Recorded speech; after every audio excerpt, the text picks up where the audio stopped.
In Lusaka, a dedicated coalition of environmentalists, civil society leaders, traditional leaders, students and concerned citizens stands united with a critical mission to protect and preserve our environment. This year marks the 5th Annual Environmental Protection Dialogue, a powerful event convened by the Center for Environmental Justice.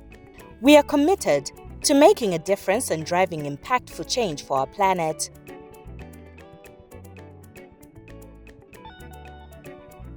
The 2024 EPD, held from October 9 to 11, brought together advocates for sustainable policies and climate-friendly practices under the theme Strengthening Environmental Law for Thriving Communities. Set in the renowned Mulungushi International Conference Center, it was 3 days of insightful discussions, impactful presentations, and passionate calls for change. Maggie Mapalo, SEGI's Executive Director, welcomed the attendees, setting the tone for dialogue. I am particularly pleased to see the wide representation of stakeholders here today, from government line ministries, the civil society organizations, their traditional leaders, youth groups, and also we have our children in our midst, international agencies and the private sector. Even more exciting, we are in this audience, we are having delegates that have come far, as the United States of America, Senegal, Kenya, South Africa, Botswana, Zimbabwe, Angola, and Tanzania. This diversity is what makes the EPD so unique and impactful. It is through the active participation and contributions of all of you that we can develop solutions that are holistic, inclusive, and sustainable. Once again, thank you for joining us for the EPD 2024. Viva Environmental Defenders, viva! Viva! Partners from various civil society organizations echoed her message, underscoring the urgency of our collective environmental responsibility. Environmental justice, we are gathered here to engage in a crucial dialogue that challenges us to discover sustainable solutions for environmental protection and the safeguarding of human rights for communities that are bearing the brunt of the escalating climate crisis. I need not remind you of the pressing urgency to address the ongoing climate crisis, wreaking havoc and causing immense suffering throughout our continents, manifesting in unprecedented flooding, drought, and famine. His Excellencies, ladies and gentlemen, Pope Francis once wisely pointed out that, unfortunately, it is often the wealthiest who oppose the realization of social justice and integral ecology out of pure greed. And this sentiment resonates deeply with us, as justice must be at the forefront of addressing the challenges we face. Currently, the global conversation revolves around transition. At COP28 in Dubai last year, nations committed to moving away from fossil fuels. In Africa, we need a comprehensive transition in our food system, energy sources, development models that have historically hindered our progress. However, in this dialogue about transition, Africa is once again being overlooked, despite the mantra, leave no one behind. Distinguished ladies and gentlemen, as a people, we all depend on a healthy environment for full enjoyment of human rights, including the right to a dignified life, health, housing, food, water, and sanitation. In the absence of a healthy environment, we can have experienced extreme global trends, including the Zambia's current drought. It has become an undisputed fact that the overexploitation of natural resources, the pollution of the planet Earth, has led to the increased frequency and intensity of natural disasters. On other phenomena associated with climate change, threatening to reverse decades of developmental gain and exacerbate poverty. Ladies and gentlemen, the triple planetary crisis of climate change, natural loss, and pollution is directly and indirectly impacting human rights globally. Today's dialogue provides us with an opportunity to reaffirm our commitment to strengthening environmental governance, ensuring that it serves the interests of all Zambians, especially those who are most affected. As we move forward, we must remain focused on turning our discussions into action. This dialogue is not just a platform for airing concerns, it is a space for developing concrete solutions. Let us use this dialogue to build on the successes of previous years. Let us push for stronger enforcement of environmental laws, for greater inclusivity in decision-making, and for deeper collaboration across all sectors.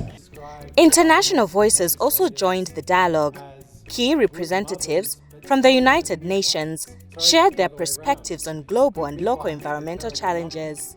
So we're good at giving birth to laws, lots of amazing commitments and declarations and legislation, regulation, institutions. But do we implement them? And that's the challenge that this country has, that all countries have. We need environmental rule of law to make those laws a reality, to plug the implementation gap.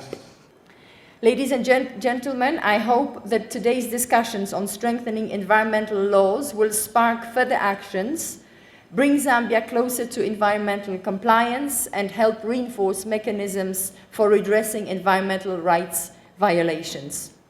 I would like at this point to give the floor to Thabo to address this assembly from the youth perspective as EU ambassador for a day. Please, Thabo, the floor is yours.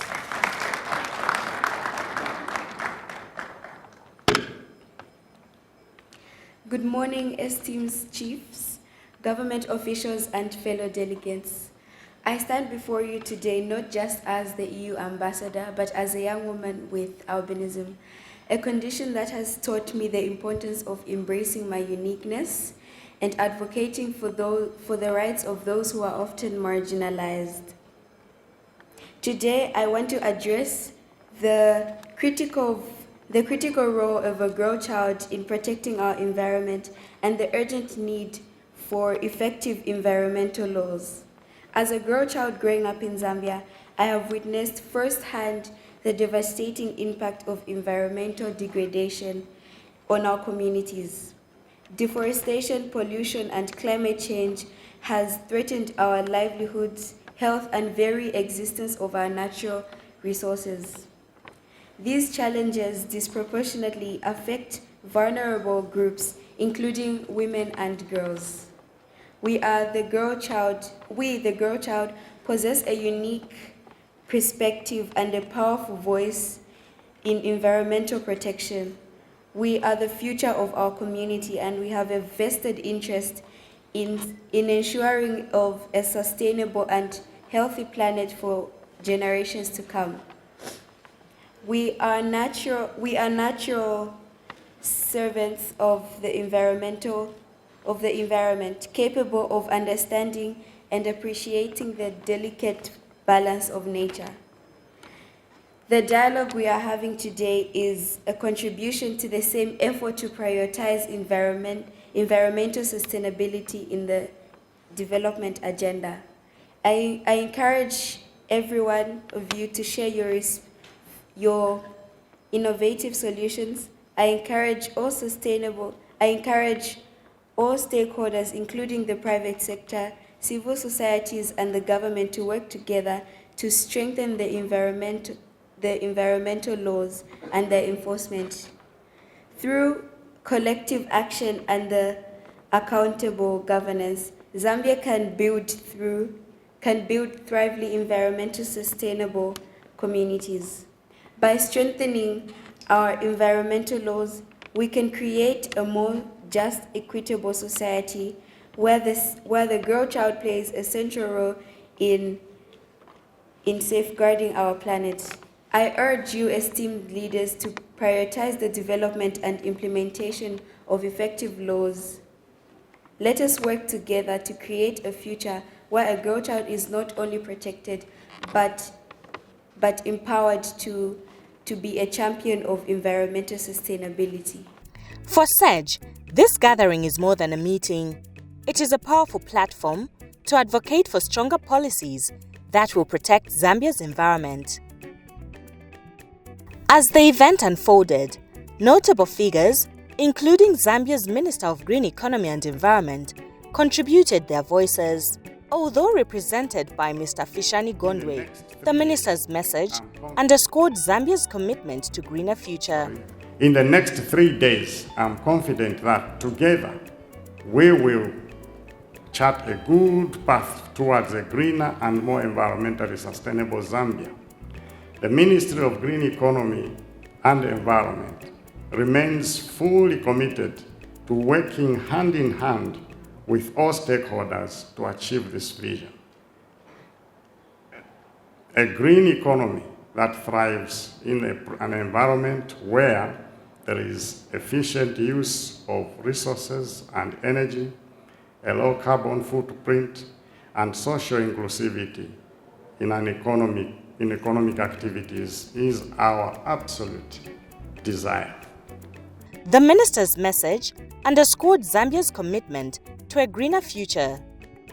Chief Dr. Mumena of Kalumbila District, this year's esteemed guest of honor, delivered a stirring speech on the dangers of deforestation and the urgent need for sustainable practices.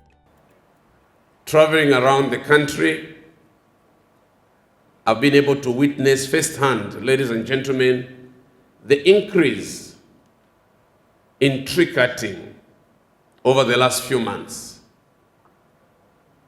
Tree cutting and more of the charcoal burning.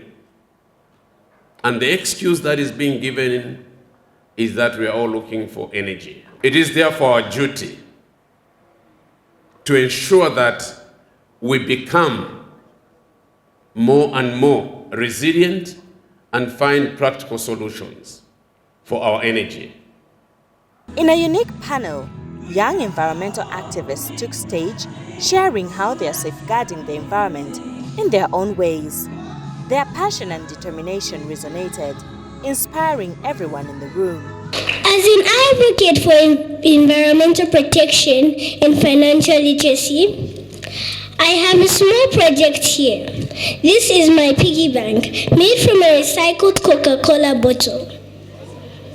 This does not only teach me about saving money, but it also teaches me many valuable lessons, like reusing, reducing, and recycling. This teaches us to use the 3 R's, but I use the 4 R's: reuse, reduce, recycle, and repair. So one of the issues I'm going to talk about today is waste management. Just like my colleague is from saying how we dispose and keep dump waste in our communities, we need to be responsible people, because what I've noticed is that most of the people in their communities, they don't mind on how they dispose garbage or waste. They just throw it anyhow, and at the end of the day it ends up polluting our community, which is not very good. And also it makes, because if we dump waste anyhow, it might even pollute our water, whereby also some children play in that water and we drink the water, and at the end of the day we get sick of diseases. And also, so we need to be responsible. We look at how we're disposing waste, and we need to follow the recycle procedure, whereby when you just don't throw something when you can reuse it again. The Civil Society Caucus following an ambitious initiative, establishing an environmental court in Zambia to address environmental justice issues. We cannot subordinate personal interests and rights to the public. No. What we need is a government as a referee, a neutral referee. So we all take our interests, we all take our liberties, we all take our rights and surrender them to government, and government is going to administer justice on our behalf. That's the meaning of that statute. That's the meaning of that statute. The woman in that statute is government. The hand holding the sword is the law. The other hand holding those two things, that's a balance. So we have to balance private interests, personal individual rights, and public interests. So we enter in a social contract with our government and say, you are going to be our referee, we'll surrender our private interests and our individual interests to you as government, you're going to be our referee. So the social contract theory posits that government is the one that administers justice. And that's why you see this statute at the courts, because that's where you go for the administration of justice. Through collaborative sessions, delegates discussed pressing topics, sharing insights that culminated in presentations to the entire assembly. Another suggestion was that we need to build a platform, a Pan-African platform, that this should not be a Zambian civil society group or movement or coalition, but a Zambian movement that is plugged into a much bigger Pan-African platform, since environmental impact know no boundaries. So you might have organizations in Zambia working closely with organizations in Zimbabwe, in South Africa. As you know, all these rivers, if they are polluted, they are very much interlinked. We also had a discussion on the importance of creating multi-stakeholder dialogues, bringing together communities, traditional leaders, responsible authorities into one room for them to engage. This is also a way that can enable communities to effectively participate in decision-making processes. As the day wrapped up, HIVOS and Chieftainess Msoro offered closing thoughts, solidifying the day's discussions. I would like to believe that this year's EPD promises to be a wonderful event. But what will make it even more wonderful, I believe, is what we've been told by the Executive Director, Ms. Mwape, that we have begun to implement the resolutions. We have had so many meetings where we have so many wonderful resolutions, but these resolutions don't see the light of day. But I'm very happy to note that we have an implementation framework for these resolutions. And I would like to believe that they have to be congratulated for being progressive, in that this does not just become a mere talk show, but it really espouses our values and we move forward in action. Day 2 opened with a powerful communique from civil society organizations, led by Martin Walia, from Futurepreneurs, outlining their shared resolutions. Key corporate partners, like First Quantum Minerals, addressed the gathering, sharing insights on bushfire prevention. The problem is, if we keep on eating into the forest by thinning it out, the fires which start, I wish I had a pointer, which start right in the front of this picture will continue and burn the forest. Just bring you, because some of you never ever travel away from town. You don't see these things. You don't see these things. You just are happy in Lusaka or welcome. You don't see these things. We see them and we express concern.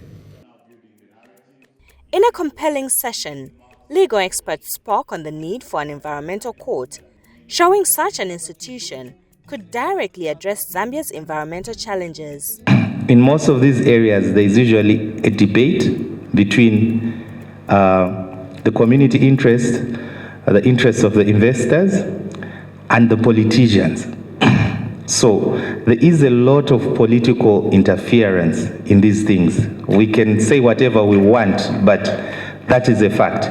And because of political interference, and the politicians have a stake in this, and they have a lot of influence on these communities, sometimes the communities will not come forward because they are scared of the political implications, or the people in power will come forward and say whatever.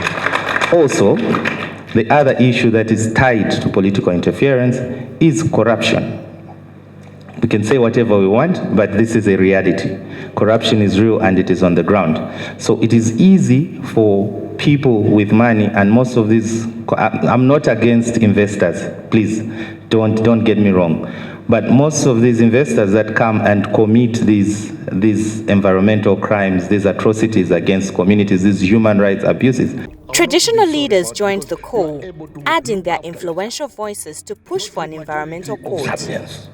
Now, the situation here is, our constitution is saying that all land in Zambia is vested in the president. But on the administration level, that's where we come in. We are there just to administrate. Now, in administering this land, some of our children come to look for land.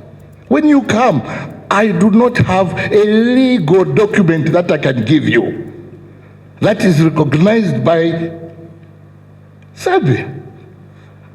That's where this coding thing comes in now. What should we do? For you to have legal possession of land, should it only be under state? Or it can still be customary land, but you have the responsibility of going to the bank, get your money, build the houses there, factories and what have you. This is the elephant in the room. As you might be aware, 87% of land in Zambia is customary land.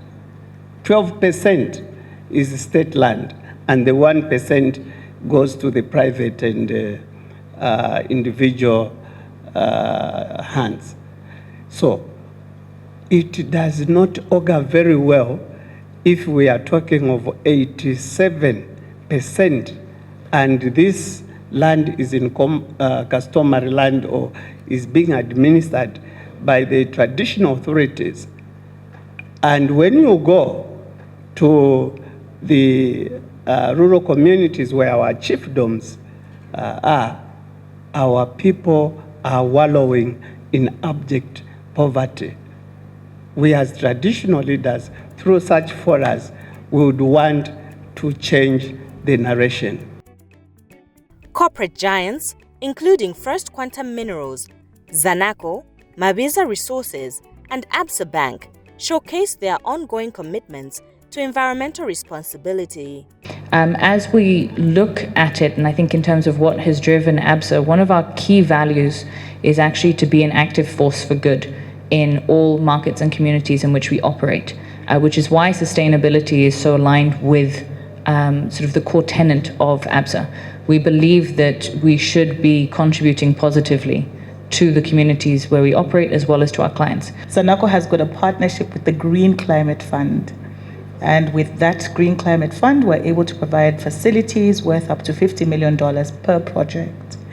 So we are looking to launch a bond soon, but that's something that we'll announce later. In terms of our sustainability journey, so we started our sustainability journey a few years ago, and our journey started with the Conference of Parties. So we sent a team to, I think, the Conference of Parties that was in Wales. And the reason why we did that at the time, we were the first bank to do that. The reason why we did that was because we wanted to understand what role banks can play in climate change, what role banks can play in sustainability. And so we took the first step and we said, let's go and meet with like minds, let's go and meet with different organizations that are having these discussions. And so we did exactly that. And what we got out of that first Conference of Parties that we actually went to was the fact that we cannot do this without partnerships. So partnerships is very critical for us. And that's why I did say earlier that we've had a number of partnerships that we've had, including with the Green Climate Fund, and I believe some of the panelists have spoken to partnerships as well. But then just to mention that has been very critical for us to get us to where we are today, and I think it will help us to make a difference for our customers even as we go forward. In a strong show of support, We Effect called for even greater environmental action at EPD. So my message is to all of us here that probably it's time we make serious commitments, we work together and identify what kind of actions we need to do. If we need to help CEJ in terms of resource mobilization, let's just put our eggs together and work with them in terms of that. If we need to identify a community that we are going to assist together for pilot.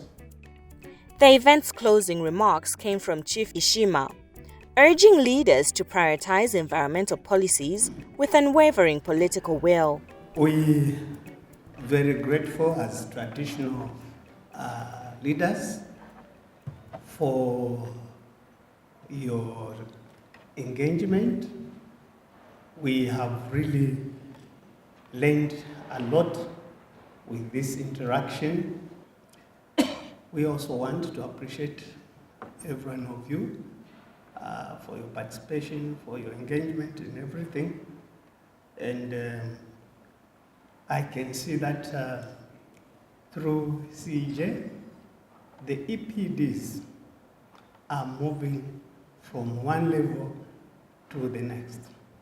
And as traditional leaders, we are here to pledge our total support. And it is also a way of inviting the other organizations to do what CEJ has done. Many are the times that in our chiefdoms, we have received people maybe complaining, either maybe they've come for businesses like mining or timber, they want to use the shortcuts. Please pass through the traditional leaders. We are all Zambians. If you check your NRCs, there are two major features there. There is a village and there is a chief. That means, and that is the beauty of being a chief. We own, all of you here, we own you, you are subject. As the 2024 Environmental Protection Dialogue drew to a close, its impact had only begun. With the drive to establish an environmental court gaining national momentum, EPD 2024 has set a new agenda for Zambia's environmental future. The journey to environmental justice continues, and it starts here. The third day was dominated by panel discussions. The day started with a recap of the previous day's activities, in which SEJ Executive Director Maggie Mwape emphasized the need for action to be taken on some of the lessons learned. Later, the Environmental Protection Dialogue heard from a panel discussion which was tackling the topic Mineral Security Systems for Africa. I think we need a paradigm shift as a continent. We can't do the same thing we've been doing. The opportunities that has come with the shift from high carbon economy to a zero carbon economy provide us with an opportunity to achieve that paradigm shift. How would that paradigm shift look like? One, I think we cannot continue to export raw materials. We need to add value to our materials here, produce goods for our people. As some have said, this continent has 1.4 billion people. It's a big market.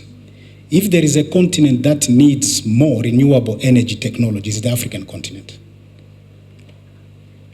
The continent has the most abundant critical minerals. So it's an opportunity for us to start building this green technology on the continent and supply them First, to resolve our own energy crisis. I think that's the most important thing. I also want to speak to what Mr. Mwale spoke about around the issue of human resource. I think we have sufficient human resource. We have the population, youth population. We have the minerals that are required for that transition. We have the land to set up factories and add value to our minerals. We have basically all that it takes. We have the forests. We have universities. We can build human resource within Africa. So indeed, in short, Africa is the future, and like my colleagues have mentioned, we need to change the narrative. There has to be a paradigm shift.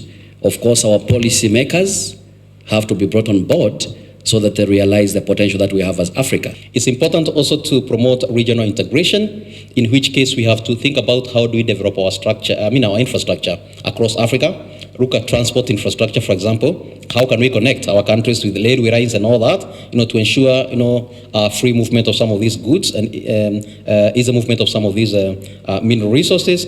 How can we invest in value addition? I think I don't want to belabor the point on that. But again, we also need to ensure that there is proper technology transfer, and that we must continue advocating, to ensure that we also invest, like it was mentioned, in our own research, ensure that we have enough engineers who can actually be able to support our mining sector. And again, we need to adopt responsible mining practices in ensuring we don't compromise, the health, and the well-being of our people. Thank you. Another interesting panel discussion was on the role of transfrontier conservation areas in the SADC region. Panelists discussed various legal and ethical issues, especially in the Kaza region, where Zambia is party to.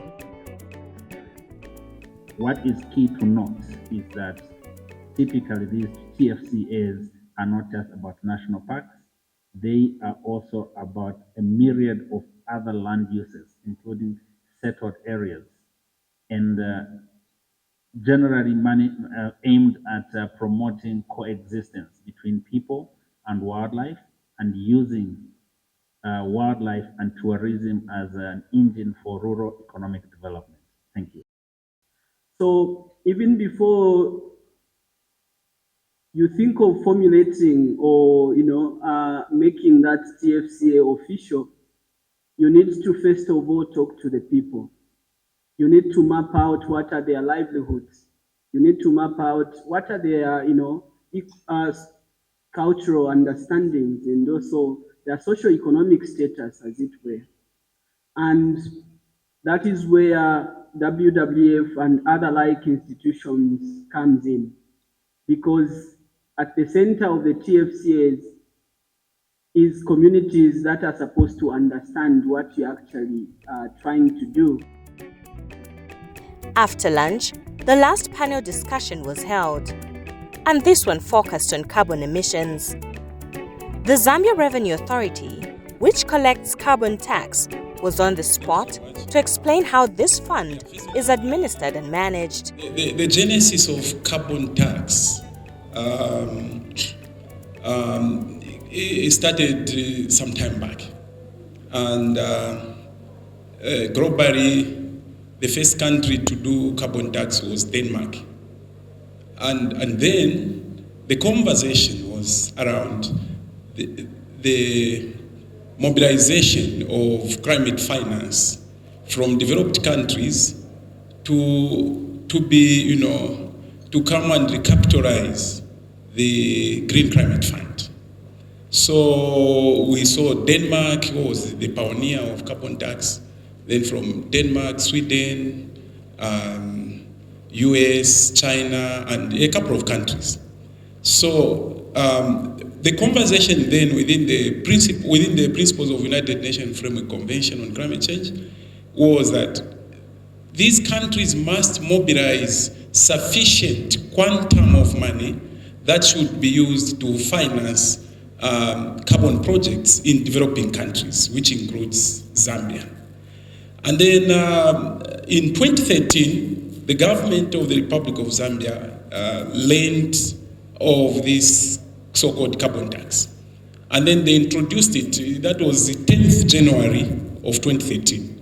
The instrument was passed. It is just a regulatory instrument which was tied to Zambia Revenue Authority, and then Zambia Revenue Authority found what is called a special purpose vehicle, which was linked to RATSA, and RATSA started correcting. The 2024 Environmental Protection Dialogue may have come to an end, but its impact will be felt for a long time. The drive to establish an environmental court is now a national agenda, and it has been adopted by various sectors of society. This is an idea which was mooted by the EPD.